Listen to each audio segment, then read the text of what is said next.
사랑하는 성도님 여러분, 오늘 우리가 읽은 말씀은 사실 읽는 것만으로도 굉장히 아름다운 말씀입니다. 그런데 동시에 부담스러운 말씀이기도 합니다. 하지만 이 말씀은 우리의 마음을 따뜻하게 하려고만 하는 말씀이 아니라 어려움 가운데 있고 무너질 위기에 있는 교회를 살리기 위해 하나님께서 내려주신 진단과 처방전입니다. 그래서 우리는 이 말씀을 듣고 감동한 것으로 끝나지 말고 더 나아가 하나님께서 왜 이 말씀을 주셨는지를 깨닫고 그 사랑을 통해 우리 자신과 교회를 돌아보는 시간이 되기를 소망합니다. 그리고 그 사랑을 더욱 깊이 깨닫게 되어 우리 안에 넘치게 하시기를, 주신 사랑으로 더욱더 서로 사랑하게 하시기를, 그리고 그 사랑으로 더 많은 이웃에게 흘려보낼 수 있는 성령교회가 되기를 주님의 이름으로 소망합니다. 오늘 우리가 읽은 말씀을 처음 전해 들었던 고린도 교회는 사실 아름답고 건강한 교회가 아니었습니다. 바울은 앞서 고린도전서 전반에 걸쳐 고린도 교회가 어떤 교회였는지 잘 말해주었는데요. 우리 함께 먼저 고린도전서 1장 5절에서 7절 말씀을 함께 읽겠습니다. 이는 너희가 그 안에서 모든 일, 곧 모든 언변과 모든 지식의 풍족함으로 그리스도의 증거가 너희 중에 견고하게 되어 너희가 모든 은사에 부족함이 없이 우리 주 예수 그리스도의 나타나심을 기다림이라. 아멘. 이 말씀을 보면 고린도 교회는 은사가 매우 많은 교회였습니다.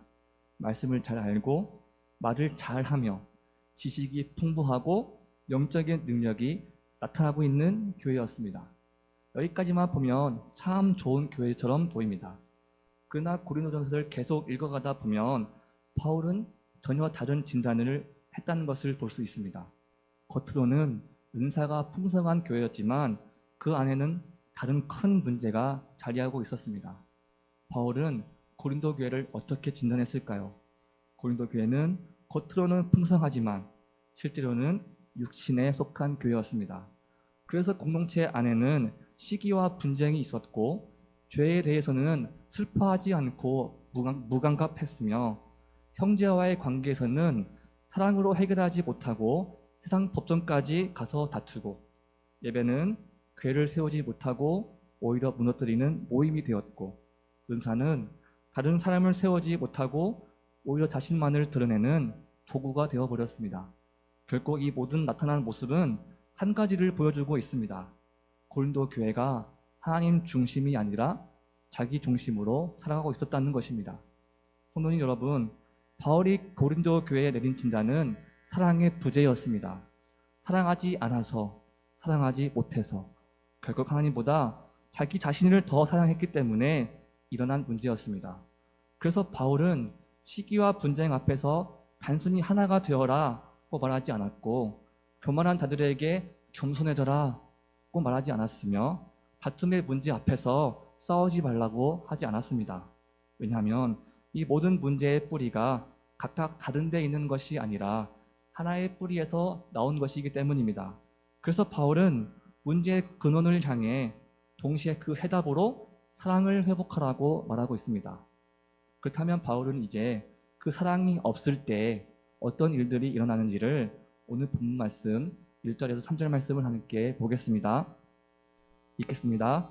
내가 사람의 방언과 천사의 말을 할지라도 사랑이 없으면 소리나는 구리와 울리는 꽹과리가 되고 내가 예언하는 능력이 있어 모든 비밀과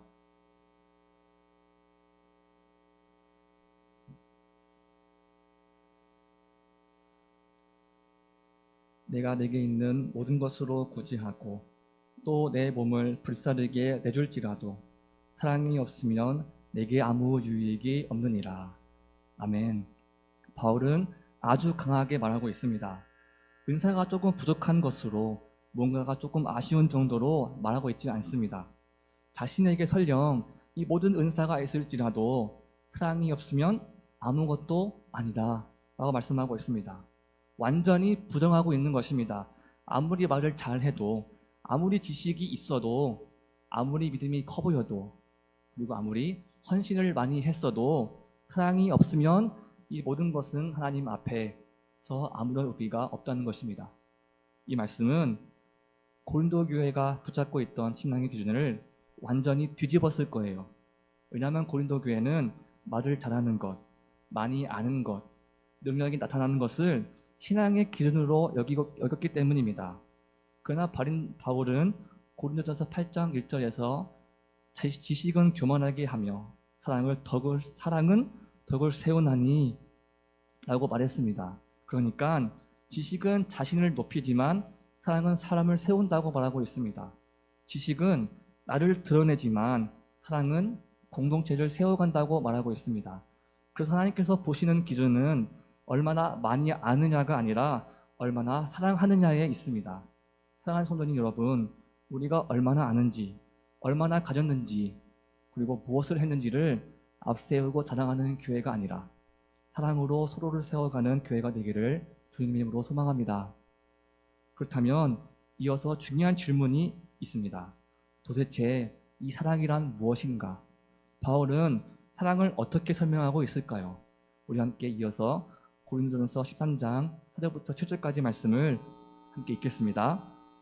사랑은 오래 참고 사랑은 온유하며 시기하지 아니하며 사랑은 자랑하지 아니하며 교만하지 아니하며 무례히 행하지 아니하며 자기의 유익을 구하지 아니하며 성내지 아니하며 악한 것을 생각하지 아니하며 불의를 기뻐하지 아니하며 진리와 함께 기뻐하고 모든 것을 참으며 모든 것을 믿으며 모든 것을 바라며 모든 것을 견디느니라. 아멘. 바울은 여기서 사랑을 감정으로 설명하고 있지 않습니다. 사랑을 행동으로, 열매로, 그리고 삶의 방식으로 설명하고 있습니다. 사랑하는 느끼는 것이기 이전에 살아내야 한다는 것입니다. 그래서 이 말씀은 이렇게 느껴라가 아니라 이렇게 살아라는 말씀인 것입니다. 앞에서 바울은 사랑이 없으면 아무것도 아니라고 말했습니다. 그리고 이어서 그 모든 것을 의미 있게 하는 것이 바로 이런 사랑이라고 말하고 있습니다. 그래서 바울이 다른 서신에서 한 권면이 이해가 됩니다. 갈라디아서 5장 13절 말씀인데요. 함께 보겠습니다. 형제들아, 너희가 자유를 위하여 부르심을 입었으나 그러나 그 자유로 육체의 기회를 삼지 말고 오직 사랑으로 서로 종노릇 하라. 아멘. 사랑은 나를 위한 자유를 내려놓고 다른 사람을 위해 살아가는 삶이라고 말하고 있습니다. 그런데 이 말씀을 들으면 한 가지 질문이 들 수 있습니다. 이렇게 살 수 있는 사람 과연 있습니까? 먼저 말씀드리면 우리의 결심과 노력으로는 할 수 없습니다. 오직 하나님께서 우리를 얼마나 사랑하셨는지를 더 깊이, 더 분명하게 깨달은 사람, 그 사람이 성령님의 도우심으로 비로소 이 사랑을 살아내게 되는 것입니다. 하나님의 사랑을 아는 만큼 우리는 사랑하게 되고 그 사랑이 우리 안에 가득 채워질 때 성령께서 그 사랑을 흘러가게 하시는 것입니다. 그래서 이 사랑은 우리가 억지로 만들어내야 하는 부담이 아니라 하나님께서 우리 안에서 이루어가시는 변화입니다. 이것이 바로 성화의 삶입니다. 그렇다면 바울은 왜 이토록 사랑을 강조하고 있을까요?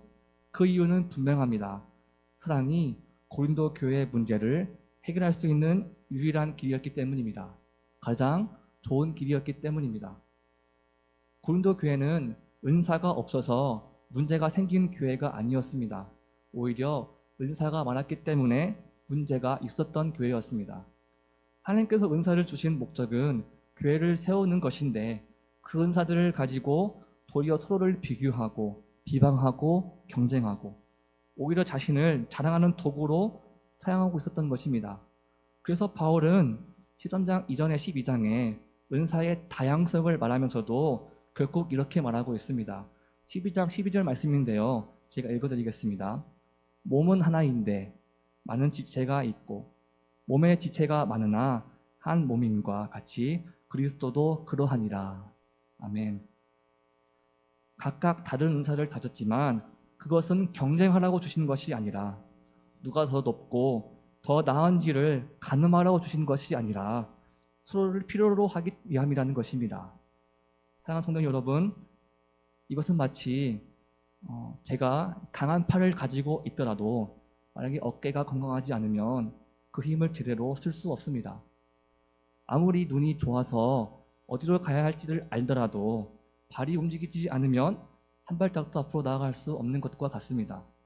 이처럼 교회는 서로를 필요로 하고 서로 합심하여 협력할 때 온전해져 가는 것입니다. 그런데 사랑이 없으면, 사랑하지 않으면 서로를 필요로 하기보다 내가 너를 짓밟아야 하고 내가 너를 앞서가야 하고 자기를 드러내려 하기 때문에 결코 하나 되기보다 나눠지게 되는 것입니다. 그래서 고린도 교회 안에 당파가 나뉘고 다른 생각들이 충돌하게 되었던 것입니다. 또한 이어서 14장으로 가면 이 은사의 문제가 더욱 분명하게 드러나는데요. 은사를 사용하고 있지만 질서가 없고 다른 사람에게 유익이 되지 않는 모습들이 나타나고 있습니다. 그래서 바울은 반복해서 말하고 있습니다. 14장 3절 말씀인데요. 그러나 예언하는 자는 사람에게 말하여 덕을 세우며 권면하며 위로하는 것이요 라고 말했고요.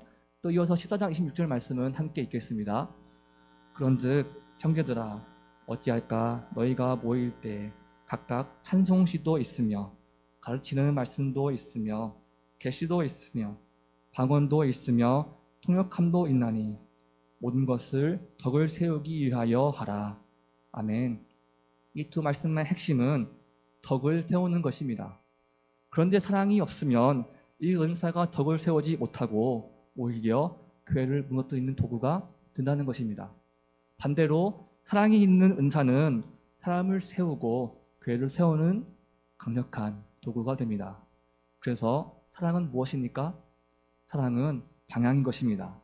하나님께서 주신 은사를 나를 향하던 방향에서 다른 사람을 향하도록 바뀌는 것, 그것이 바로 사랑입니다. 결국 사랑이 교회 안에, 가정 안에, 또 우리 삶 안에 회복되면 비교하던 사람이 서로를 세워주는 사람으로 바뀌게 되고, 자기만 자랑하던 사람이 겸손해지게 되고, 무질서하던 공동체에 질서가 세워지게 되고, 자기 중심의 신앙이 공동체를 세우는 신앙으로 변화되어져 가는 것입니다. 이것이 바로 교회가 교회다워지는 모습입니다. 그래서 바울은 은사를 버리라고 말하지 않았습니다. 또한 은사를 억지로 바꾸라고 말하고 있지도 않습니다.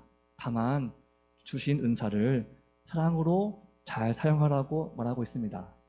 사랑하는 성도님 여러분, 하나님께서 교회에게 그리고 우리에게 각자의 은사를 주신 이유는 나를 드러내기 위함이 아니라 그리스도의 몸된 교회와 또 하나님의 나라를 세우라고 주신 것입니다.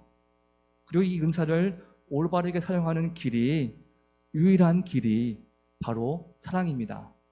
사랑이 없는 은사는 사람을 드러내지만 사랑이 있는 은사는 교회를 세워갑니다. 그러므로 우리는 은사를 구하는 교회가 아니라 사랑으로 주신 은사를 아낌없이 주를 위해 사용하는 교회가 되어야 합니다. 하나님께서 우리에게 주신 은사가 사랑 안에서 사용되어 서로를 세우고 교회를 세워가는 도구가 되기를 주님의 이름으로 간절히 소망합니다. 또한 이어서 바울은 가장 좋은 길을 사랑이라고 권면하고 있습니다. 왜 사랑이 모든 은사 위에 큰 은사일까요? 함께 오늘 본문 8절 말씀을 함께 읽겠습니다. 사랑은 언제까지나 떨어지지 아니하되 예언도 패하고 방언도 그치고 지식도 패하리라. 왜 그렇습니까? 우리는 이어지는 말씀인데요. 부분적으로 알고 부분적으로 예언하기 때문입니다. 지금 우리가 중요하다고 생각하며 힘껏 붙잡고 있는 은사와 지식과 능력은 이 땅에서는 필요하지만 완전한 것이 아니기 때문입니다. 그래서 바울은 이어지는 10절에서 말합니다. 온전한 것이 올 때에는 부분적으로 하던 것이 패하리라. 여기서 말하는 이 온전한 것이 예수 그리스도께서 재림하시는 그때입니다. 다시 오시는 그날 모든 것은 완전해지고 우리가 그토록 의지했던 모든 것들은 더 이상 필요 없게 될 것입니다. 그런데 그때에도 사라지지 않는 것이 딱 하나 있는데 그것이 사랑이라고 말씀하고 있습니다. 그래서 바울이 13절에서 그런즉 믿음, 소망, 사랑 이 세 가지는 항상 있을 것인데 그 중에 제일은 사랑이라고 말하고 있는 것입니다. 그러므로 우리가 더욱 힘써 붙잡아야 할 것은 은사가 아니라 사랑이어야 합니다. 은사는 때가 되면 사라질 것입니다. 그러나 사랑은 영원히 남을 것입니다. 왜냐하면 사랑은 하나님께 속한 것이기 때문입니다. 하나님은 사랑을 주시는 분이실 뿐만 아니라 사랑 그 자체이시기 때문에 하나님이 영원하신 것처럼 그 하나님께 속한 사랑도 영원히 사라지지 않는 것입니다. 우리가 가진 은사는 하나님께서 주신 선물이지만 사랑은 하나님의 성품에 속한 것입니다. 그래서 은사는 때가 되면 사라지지만 사랑은 하나님과 함께 영원히 남는 것입니다. 그러므로 사랑하는 성도님 여러분, 우리 분명하게 할까요? 우리는 무엇을 붙잡고 살아갈 것인지, 사라질 것을 붙잡고 사실 건가요? 아니면 영원한 것을 붙잡고 살아갈까요? 은사가 아니라 사랑을 붙잡읍시다. 능력이 아니라 사랑을 붙잡읍시다. 사랑할 마음이 생겼나요? 사랑을 선택할 힘이 생기셨나요? 우리 성령교회에 사랑이 가득 넘쳐나기를, 주체할 수 없어 이웃들에게도 많이 흘러가기를 주님의 이름으로 축복합니다. 그런데 사랑하는 성도님 여러분, 이 사랑은 우리가 더 노력해서 만들어낼 수 있는 것이 아닙니다. 우리는 우리 안에서 사랑을 끌어내는 사람이 아니라 하나님의 사랑으로 채워져야 하는 존재입니다. 그래서 우리가 해야 할 것은, 더욱더 힘써 구해야 할 것은 더 사랑하려고 애쓰는 것이 아니라 하나님의 사랑을 더 깊이 아는 것입니다. 하나님께서 우리를 얼마나 사랑하셨는지 그 사랑을 더 깊이 깨닫게 될 때 그 사랑이 우리의 부족함을 채우고 우리를 고치시고 우리를 새롭게 하시고 우리를 강하게 하셔서 우리를 변화시키고 성화되어 가게 하시는 것입니다. 아름답죠? 이것이 하나님께서 우리를 향하신 뜻입니다. 그런데 더 놀라운 것은 그 사랑이 이제 우리 안에만 머물러 있지 않고 흘러가기 시작한다는 것입니다. 이웃을 향해, 가정을 향해, 교회를 향해, 그리고 하나님께서 우리 각자에게 보내시는 그 자리마다 흘러가게 하신다는 것입니다. 그러므로 이제는 나 자신 먼저 바라보며 살아가는 삶이 아니라 하나님의 시선으로 바라보고 하나님의 마음으로 사랑하는 삶을 살아갑시다.